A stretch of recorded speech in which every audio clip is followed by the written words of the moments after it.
area. This is ineligible. Because I'm left-handed. Hi, I'm Peter Z. I'm left-handed with the worst handwriting ever. Anybody here in therapy? Me? Anybody ever been in therapy? Okay, it's okay to admit you've been in therapy. I've been, being Jewish, I've been in therapy in and out since I was an embryo. I've had my share of bad therapists. I've had a therapist my parents sent me to when I was 14 or 15 who wanted me to draw a picture of my family and got yelled at me because I didn't draw breasts on my mother. He's like, so, where's the breast on your mother? Why didn't you draw the breast on your mother? I'm not a good artist. I can't draw for shit.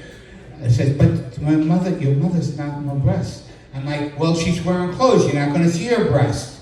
He says, but you can see the breast through the outline of the clothes. What the fuck is with this guy? I'm like, you don't see the bulges in my father and my brother and me, do you? But, you know, thank God that was the only time I saw him. Then I had a therapist about 20 years ago, and she turned out after 4 years to realize she was my second cousin once removed.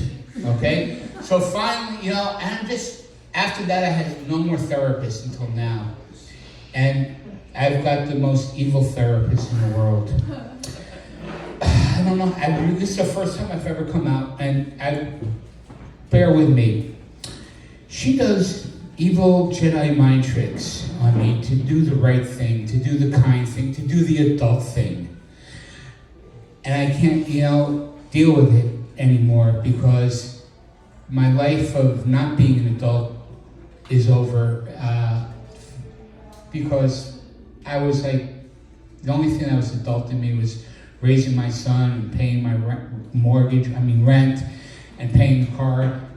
But she got me to be an adult, and the worst thing was, not a worst thing, I guess it was good. I said something very cruel to my wife once, and as I was leaving for work, and I got in the car, and I look over, and I see someone like an apparition, and someone like, dressed like Obi-Wan Kenobi, and she's like, you didn't want to say that to your wife. No, I didn't want to say that to my wife. You need to get her flowers. I got her flowers. Got her 24 roses for my fuck up. And I'm like, you know, it's like, remember in Seinfeld when Jerry had that issue, whenever he had an issue with Newman. They went, Newman. I was like, shit, Ross. Okay? Look, life was so much easier before this.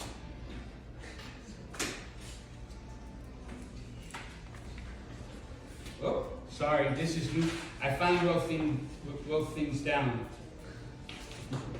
Okay, I just came back from Europe, and this was thanks to the Jedi mind tricks of my therapist. She got, you know, you don't want to go to Lake George anymore. You want to be an adult. Yes, I want to be an adult. You don't want to go away for 3 nights. You want to do what adults do. So this is how I wound up in Europe for last week for a week. And hey, it was great, you know. Unfortunately, on the plane, on the way over to Europe into London, there was a rabbi, and which was good because I really thought one of my biggest fears I discussed with my therapist was this was going to be, somebody was going to get out of the plane and yell, Allah Akbar. Well, that doesn't happen with a Jewish rabbi. He got me to put the tefillin on. You guys know what the tefillin is? It's Jewish bondage, okay? They wrap your arm in leather and head in leather and a little box on there and tell you, and we gave them a safe word, and they made me say some prayer, which I haven't said since 1980. And I'm there, fucking Roz, look what she did. And, you know, I'm like, Roz. But sometimes I don't think she's a Jedi Knight. Sometimes I think she's might be a Sith Lord, because I have a habit of giving the fingers to the drivers of White Plains at times, and she lives in White Plains. And I never see her when I'm giving the finger. I never hear her not to do it. I think it's more because she's the type to give the fingers to the drivers of White Plains as well. Thank you very much.